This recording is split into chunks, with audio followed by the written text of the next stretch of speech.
Hi hello வணக்கம் மக்களே. இன்றைக்கி நம்ம பார்க்கக்கூடிய இந்த வீடியோவை ஸ்பான்சர் பண்ணுறது நம்ம பைமோட் அப்ளிகேஷன். இந்த அப்ளிகேஷனை உங்கள் மொபைல் ஃபோனில் டவுன்லோட் பண்ணி உங்கள் வீட்டுக்கு தேவையான கிராசரி ஜாமான்களை வாங்கி பயன்பெறுங்க.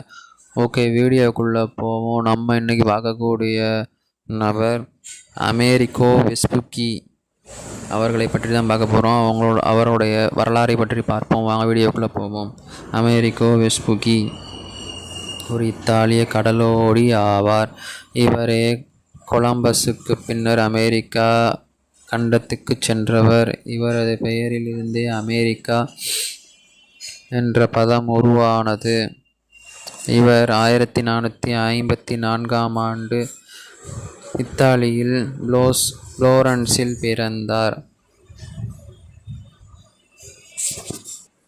1497 மற்றும் 1504 இடையில் கண்டுபிடிப்பு யுகத்தில் குறைந்தது 2 பயணங்களில் வெஸ்புக்கி பங்கேற்றார். முதலில் ஸ்பெயின் சார்பாக, பின்னர் போர்ச்சுகலுக்காக மற்றும் 1505ஆம் ஆண்டுகளில். இந்த ஆய்வுகள் மற்றும் பிற பயணங்களின் வண்ணமயமான விளக்குகளை கொண்ட 2 சிறு புத்தகங்கள் அவர் பெயரில் வெளியிடப்பட்டன.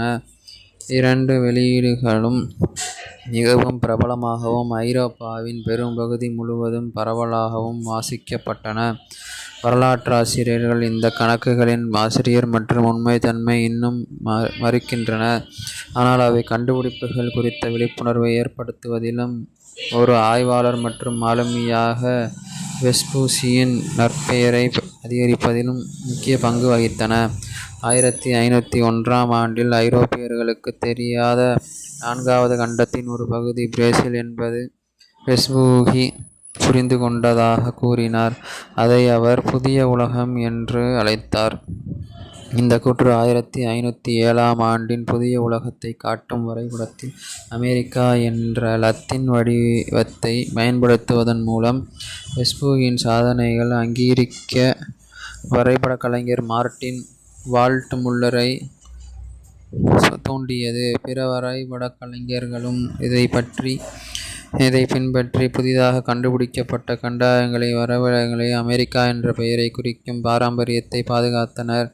இந்த கௌரவங்களை பற்றி வெஸ்பூசி எப்போதாவது அறிந்திருந்தாரா என்பது தெரியவில்லை. 1505ஆம் ஆண்டில் அரசாணையின் மூலம் அவர் காஸ்டிலின் ஒரு குடிமகனாக ஆக்கப்பட்டார்.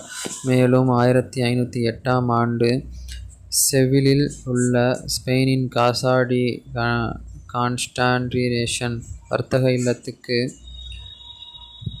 பைலோட்டோ மேயர் மாஸ்டர் நேவிகேட்டர் பதவிக்கு நியமிக்கப்பட்டார். 1512இல் அவர் இறக்கும் வரை அந்த பதவியில் வகித்தார். வெஸ்பூசி 1454ஆம் ஆண்டு மார்ச் 9ஆம் தேதி ஒரு பணக்கார இத்தாலிய நகர மாநிலமாகவும் மறுமலர்ச்சி, கலை மற்றும் கற்றலின் மையமாகவும் இருந்த புளோரன்ஸில் புறநகர் பகுதியில் பிறந்தார்.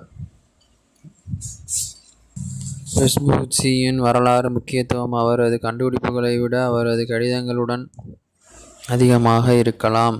வரலாற்று நினைவை நிர்ணயிப்பதில் அக்கால இத்தாலிய இலக்கியத்தின் மகத்தான பங்கிற்கு அமெரிக்காவின் பெயரை பர்க்ஹார்ட் ஒரு எடுத்துக்காட்டாக குறிப்பிடுகிறார்.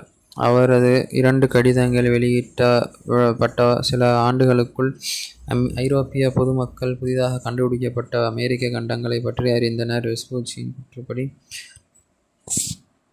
இதுவே இவரது வரலாறு ஆகும். நன்றி, வணக்கம்.